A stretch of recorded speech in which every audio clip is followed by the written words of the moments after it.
Hey, welcome. It's Brian, and this is Guitar Solo Reactions, and today I bring you the incredible Frank Zappa doing the song Cosmic Debris, one of his bigger songs, and a song that I actually like from that period, as far as the kind of funny type material or whatever.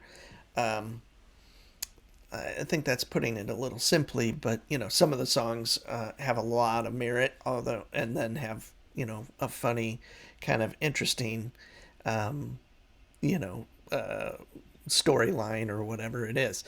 But I'm a pretty big Zappa fan, and it's taken me a while to do this one because I did a few, and that was really early on. So I'm pretty familiar with this show, but I don't remember Cosmic Debris from it. And this band, it's 73, so that's almost Roxy and Elsewhere. It's we'll see who's in it. I'll probably know most of them. But this is on some kind of TV show in Stockholm in 1973, so I'm not exactly sure if I've seen this before, so that's why I thought I would do it. It looks familiar just from the pants he's wearing.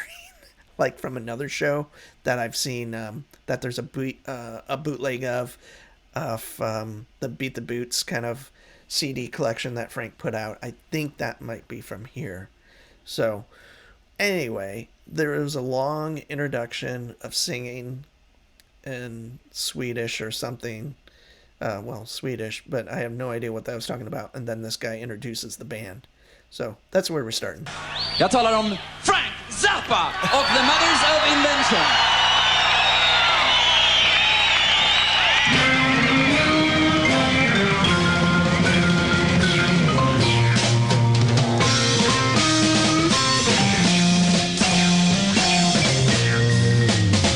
The mystery man came over and he said, I'm out of sight. He said for a nominal service charge I could reach Nirvana tonight.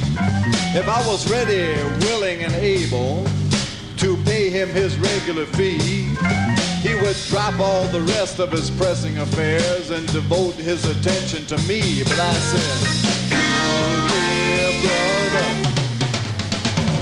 who you jiving with that cosmic debris? Yeah, so it's Tom Fowler on trumpet. It looks like Ian Underwood.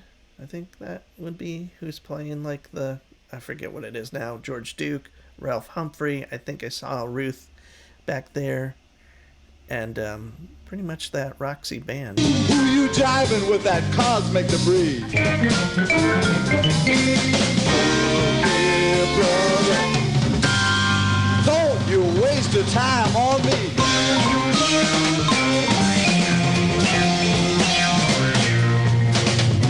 Well, the mystery man got nervous and he fidgeted around a bit. He reached in the pocket of his mystery robe and he whipped out a shaving kit. Now I thought it was a rape. Jean-Luc Ponty on violin. I think I have the Fowler brothers mixed up. I think is it Tom that plays bass and Bruce plays trombone, and then I'll have to look. That part's kind of I'm forgetting, but anyway. And a can of foaming goo. But he told me right then when the top popped open, there was nothing his box won't do. With the oil of Aphrodite and the dust of the Grand Wazoo, he said, you might not believe this, little fella, but it'll cure your asthma too. And I said, oh, dear brother, who you jiving with that cosmic debris? Now what kind of a guru are you anyway? Oh, dear brother, don't you waste your time on me.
Frank's best keyboard player of all time, George Duke.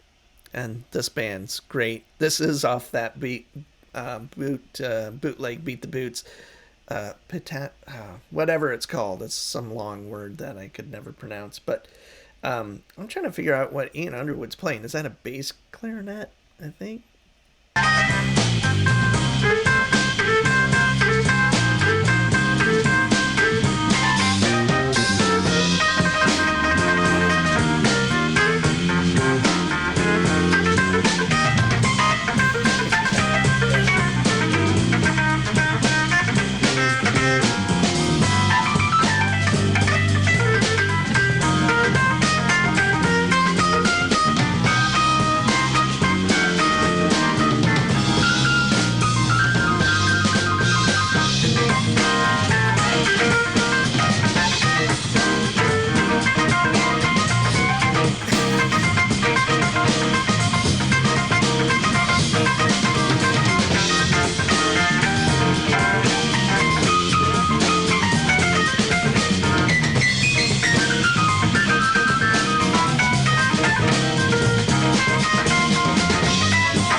That is such a great example of his picking technique, kind of going right up at the base of the neck and then picking right over the strings. It's such a unique kind of picking style. Like no one ever, well, I don't think anyone ever picked exactly like that.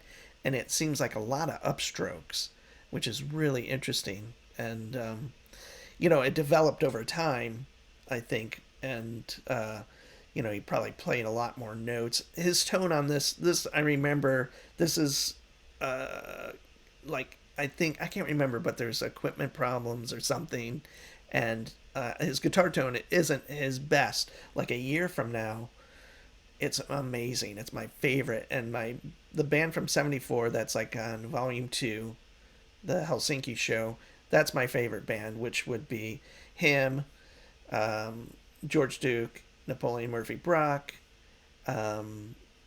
Chester Thompson, who I liked as a drummer more than Ralph Humphrey, and let's see, I think Ruth, and that I might be missing. Who's the bass player? Is it Tom Fowler? I think it is. I'll have to look. But anyway, that's my favorite band. But anyway.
I've got troubles of my own, I said, and you can't help me out, so take your meditations and your preparations and ram it up your snout. But I've got a crystal ball, he said, and he held it to the light. So I snatched it all away from him, and I showed him how to do it right. I wrapped the newspaper around my head so I looked like I was deep. I said some mumbo jumbos then, and I told him he was going to sleep. I robbed his rings and pocket watch and everything else I found. I had that sucker hypnotized, he couldn't even make a sound.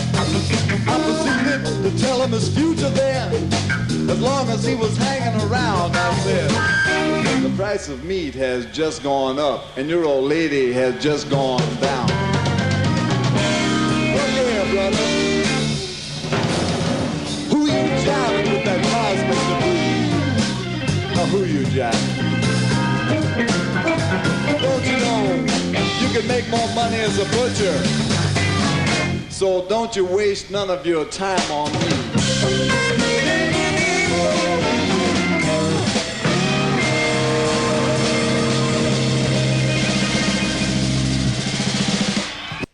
So there we have it, Frank and the band doing Cosmic Debris in a kind of weirdly stilted vocal delivery. Not a lot of energy, not the usual punctuation that he always has, like, you know, certain words and stuff like that.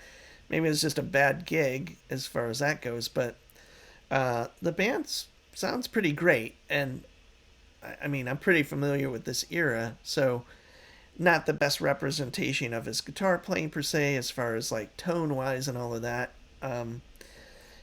So I can't remember all the details of the show, and if you know, that'd be great to hear. But it's probably one of those weird situations where, you know, they couldn't get everything lined up as far as sound check or something went awry, and maybe he was super pissed off. Just because the way he delivers those vocals, he always did them kind of deadpan to some degree, but that just seemed like almost phoning it in as far as the vocal part. And you know, a year later, this band, sans no Jean-Luc Ponty, no Bruce Fowler, no Ian Underwood, and Chester Thompson playing drums, and then Napoleon Murphy Brock there, and of course Ruth Underwood being there. What a great band that was. And probably my favorite era of Zappa compositions and the players. And I like a lot of late Mothers and all of that, like late 60s Mothers and some of the 80s stuff. But that's when the musicianship went way up, but some of the ridiculous songs just, you know, I just don't listen to a lot of that stuff. Joe's Garage really stands out, and I really love that record, of course, and I love You Are What You Is, which is the record I started with in probably 1980-ish, so it probably been out a year. And there's some great gems on the records that follow. I like Ship Arriving Too Late to Save a Drowning Witch. I actually like quite a bit. I don't like Them or Us. Nobody's asking me what I like. Anyway, so I have a lot more of Zappa that I like than I don't. Let's put it that way. But this is the era. I wish there was more serious, like, video. I'm sure there is archival footage of this stuff, and there's not much. There's some stuff that was shot in Belgium and somewhere else. I think Germany or something, and then there's that KQED thing, is that San Francisco, that was like that live on air PBS thing, and that's kind of, again, stilted as well. It's not their best playing or something, I don't know why, but that would be, there's great songs on it, and just overall it's just kind of a weird performance, I think. But thank God we have like whatever 130 records of Frank to listen to. And yeah, anyway, I miss him a lot. He was a huge influence on me as a guitar player, and like music I liked, and I did happen to see him in 1988, which I'm really lucky I got to see him, obviously. That tour imploded before it went to Europe, or went back to Europe, I think. And so I was happy to have seen him that one time. And yeah, so anyway, thanks for joining me. I'm Brian. Have a good day.